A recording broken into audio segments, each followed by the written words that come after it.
depois da retirada da urgência do projeto de lei que trata da manutenção da desoneração de 17 setores da economia, o andamento do tema agora na Câmara é incerto. Para tratar do assunto, o Jornal da Manhã recebe a relatora do texto na Câmara, a deputada federal Anne Ortiz, do Cidadania do Rio Grande do Sul. Obrigado, deputada, pela presença aqui. Um bom dia, bom final de semana. Bom dia, Vitor, bom final de semana. Mais uma vez, né, nós estamos aí tratando da questão da reoneração da folha, porque o governo insiste em bater nessa tecla, em reonerar, em não aceitar a decisão do Congresso Nacional, que votou por ampla maioria para que essa política importante de desoneração da folha permanecesse até o final de 2027. O governo vetou o projeto completamente, o Congresso derrubou o veto do presidente e insistindo, né, em aumentar a arrecadação através da reoneração da folha. O governo primeiro apresenta a medida provisória, depois de um amplo debate, inclusive com o presidente do Congresso, o governo decide retirar a questão da desoneração da folha, a parte da desoneração da folha de dentro da MP 1202 e apresenta em forma de projeto de lei com urgência constitucional. O presidente Lira me indicou como relatora desse projeto no plenário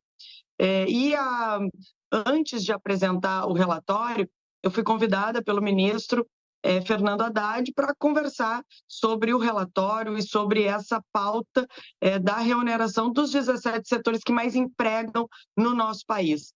Naquela oportunidade, eu pude dizer ao ministro que há pouquíssimo tempo atrás, o Congresso já definiu, né, por essa questão, já discutiu esse tema, assunto encerrado. O nosso relatório seria pela rejeição total do projeto apresentado pelo governo. Então, o Ministério decidiu retirar a urgência, né, o governo retira a urgência da medida, e aí então nós entendemos, né, ou naquele momento, a gente teria uma ideia de que o governo teria desistido dessa pauta, né, que o governo buscaria o equilíbrio das contas aí, principalmente gastando menos, né? Porque a gente não vê nenhuma ação de diminuir os gastos, mas sim de tentar aumentar a arrecadação através do aumento de impostos e de quem já contribui com valores bem consideráveis, né, para o Poder Executivo.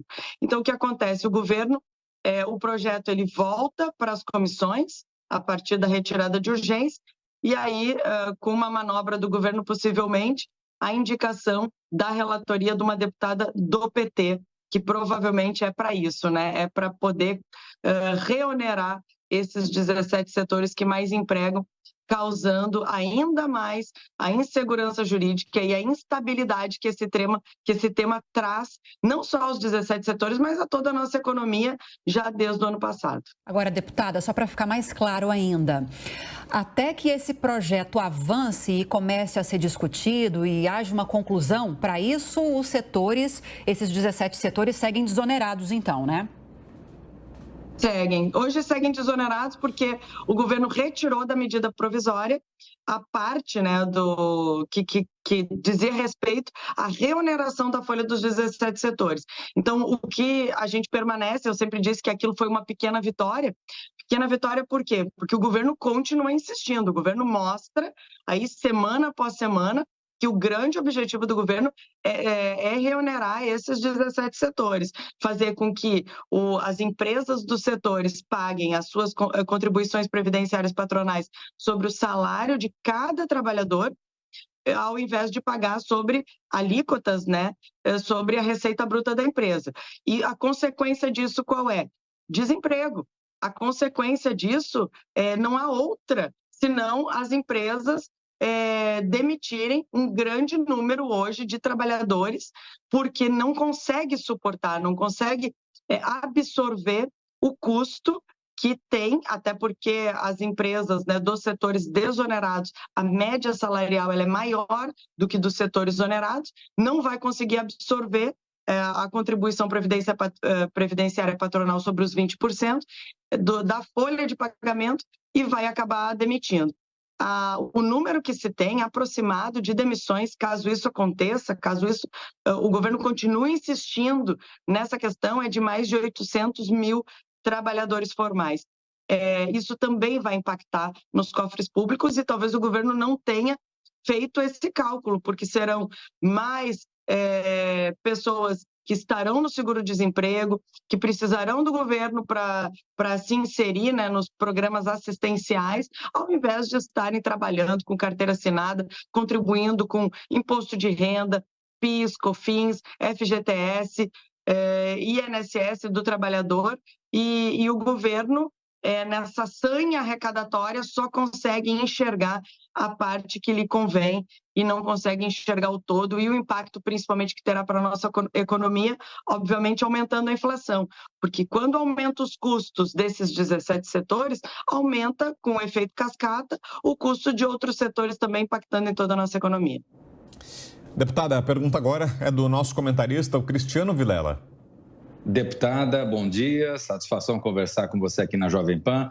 Deputada, diante desse quadro, onde o governo vem mantendo posicionamentos no sentido contrário ao legislativo, a senhora entende que existe uma tendência do recrudescimento por parte do legislativo com a colocação de pautas chamadas pautas bombas, pautas que venham no sentido oposto aos interesses do governo? Olha, Cristiano, eu acredito que é possível, até pelo comportamento do governo. O governo vem desrespeitando o poder legislativo e esse exemplo da desoneração da folha, ele é um dos grandes exemplos que nós podemos utilizar para demonstrar isso. O Congresso Nacional, ele derruba o veto presidencial e o governo insiste em manter a reoneração da folha através de medida provisória. Isso, no final do ano passado, representou uma afronta à decisão do Congresso Nacional por parte do governo. Passado isso, o governo tem se mostrado muitas vezes desrespeitoso nas decisões, né, que tanto a Câmara quanto o Senado decidem, e principalmente em assuntos, né, que essas decisões foram feitas por ampla maioria, como é o caso aqui da desoneração. Foram 430 votos contrários, apenas 430 votos favoráveis, apenas 17 votos contrários. Então, quando o governo toma esse tipo de atitude, o governo mostra que está fazendo o enfrentamento em relação às decisões, né, e a construção legislativa do poder legislativo, ultrapassando, inclusive, as suas prerrogativas. Então, nós estamos, nesse tema da desoneração da folha, muito atentos para evitar retrocessos. Em outros temas também, que muito bem foi colocado, até antes mesmo de eu entrar aqui no ar pelo Cristiano, da questão do quinquênio, da volta do quinquênio que foi aprovada na CCJ, e isso deixa todos nós muito preocupados, porque o custo desse quinquênio é altíssimo e quem vai pagar é o cidadão brasileiro. E durante o ano passado, o Congresso aprovou diversos temas que colocaram mais recurso para dentro dos cofres públicos. Porém, o governo também não mostra nenhuma atitude na direção de diminuir os gastos. Faz o contrário. Colocou em sigilo, por exemplo, os participantes, né, aquelas pessoas que estiveram junto da comitiva do presidente Lula, que gastou quase R$1,5 milhão de reais numa viagem do presidente, que ocupou um quarto de hotel com uma diária de quase R$45 mil. Então, deputada, são essas as ações... Sim. Oi, Vitor. Pode concluir, por favor. Não, então, são essas as ações que a gente espera por parte do governo numa questão de equilíbrio fiscal, que é o equilíbrio fiscal que o governo busca, e não ao contrário, de tentar cada vez mais arrecadar, colocar, né, o peso do Estado cada vez mais forte nas costas do trabalhador, ao invés de também se preocupar com a coluna aí das despesas.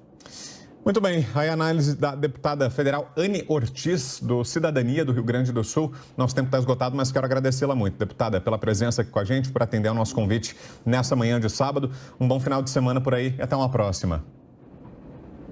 Obrigada, Vitor. Obrigada, Lívia. Bom final de semana para vocês também.